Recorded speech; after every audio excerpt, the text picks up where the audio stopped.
Kita yung plaka. Lala! Bugong! Patay! Tumba! Motor! Aray ko!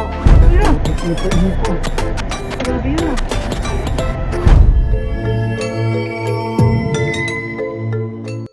Hi everyone! Ang pagiging kamote ay hindi lamang sa pagmamaneho ng hindi tama, kundi ang pagbili din ng sasakyan kahit wala namang parkingan. Sa video na ito ay panoorin natin ang mga kamote sa kalsada at ang mga kababayan nating bumibili ng kotse kahit wala namang garahe. Panoorin natin ang video na ito. Simulan natin ang video na ito sa Mabini Street kung saan ay double parking na ginawa ng ating kababayan. Minsan pa nga daw ay triple parking ang mga sasakyan dito. Ang tingin ko ay dapat yung mga building ay meron silang parking slot sa kanilang mga gusali. Nagawa yun sa McKinley Taguig at sa BGC kung saan ay merong parking floor na pwedeng paradahan ng mga sasakyan. Ang tingin ko dito ay employee sila ng mga establishment malapit sa lugar na ito. Kaya dapat yung mga building bago sila bigyan ng permit ay merong design plan dapat na floor kung saan ay gagawing parkingan. Tingin ko ay dapat gayahin din yung sa Taguig McKinley kung saan ay merong bakanting space na ginawa nilang metal parking floor na umaabot hanggang 3rd floor. Sa ganung paraan ay may iwasan ang dami ng sasakyan sa kalsada tapos pabayaran na lang doon sa mga magpa-parking na sasakyan. Nuknukan naman ang bilis ni ate sa pagmamaneho na dapat bagalan lang sa intersection dahil muntik na niyang tamaan ang taxi.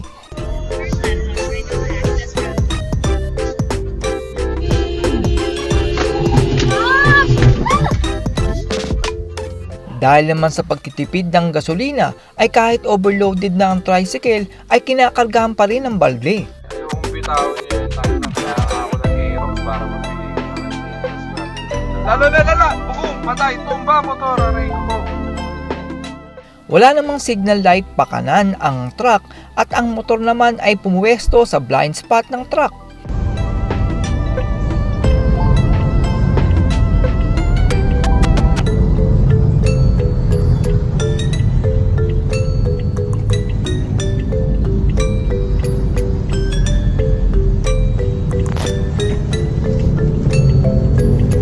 Vehicle ahead motion detected.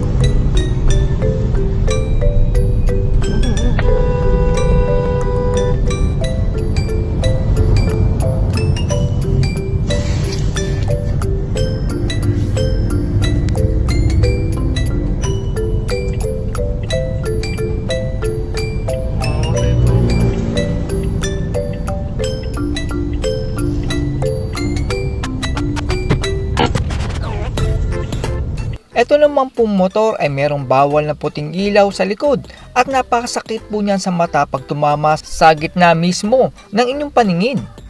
I-zoom mo yung plaka.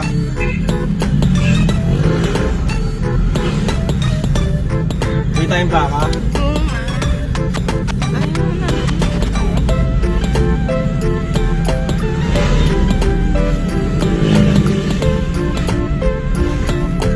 Okay na. Ang pickup naman na ito ay hindi gumagamit ng signal light at lumiko ng alanganin. Sa huling part ng video ay makikita nyo na tila hinaharangan pa ng pickup ang pulang sasakyan.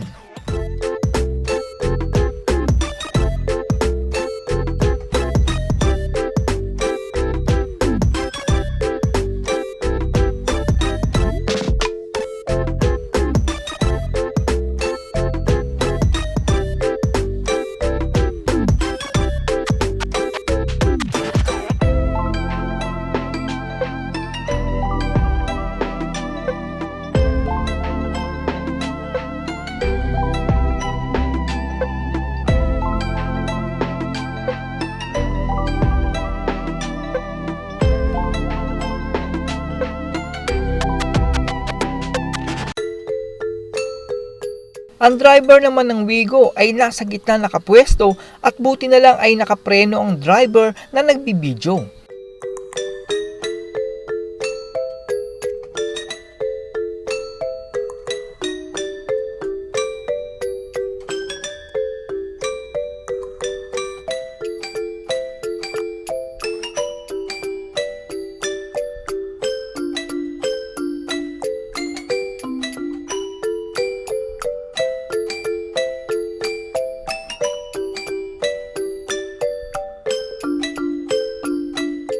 Mukhang wala namang laman ang orange barrier at pumunta ito sa gitna ng kalsada. Sa Mandawi.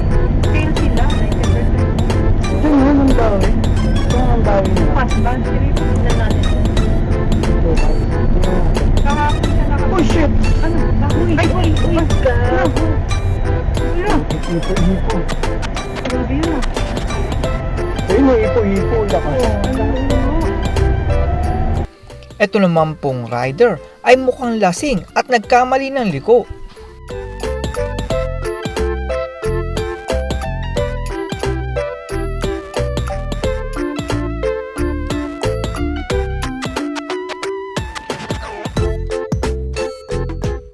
Nabangga naman ang rider na ito ang likod ng kotse at diretso takbo.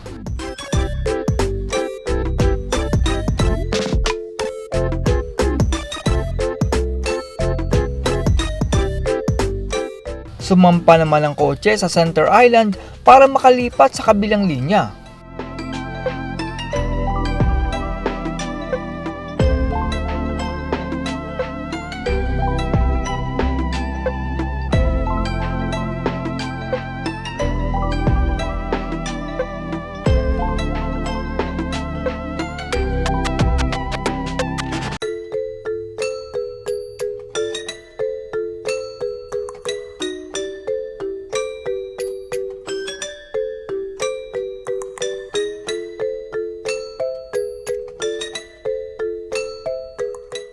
Tila may inaabangan naman itong kabataan kaya siguraduhin nakalak ang inyong mga sasakyan.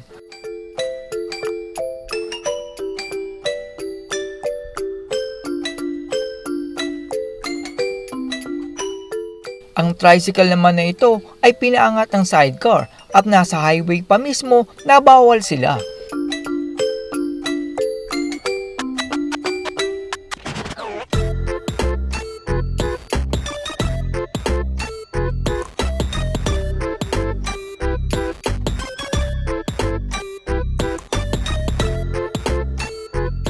Ito naman pong si ate ay hindi muna tumingin at si Kuya Rider naman ay ang bilis-bilis ng takbo.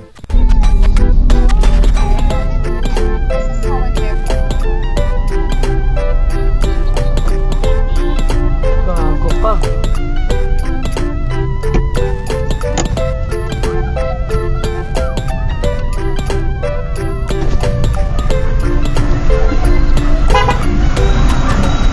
At yan po ang mga kamote sa kalsada. Sana po ay sa susunod na mga taon ay magkaroon na ang bansa natin ng tren na magdurugtong sa lahat ng mga bayan. Ang dahilan ng aksidente ay sa pagmamadali ng ating mga kababayan kaya nagpapatakbo sila ng alanganin.